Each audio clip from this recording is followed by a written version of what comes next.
Adrian Yanez versus Christian Quinones might be a super tough fight to call. Well, we saw that Adrian Yanez is capable of a knockout power. Christian Quinones can fight well, and he can fight horribly.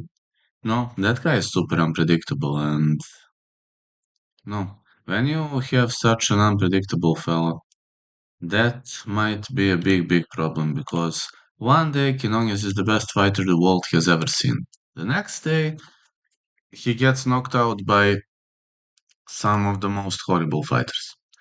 And that unpredictability is a big problem, especially when you're trying to predict a fight.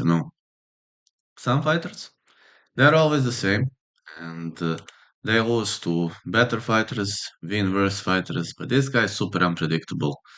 I think Adrian Yanez is gonna win a knockout here, so I'm saying Yanez to win, but if I must pick a prediction, I'm saying fight not going the distance.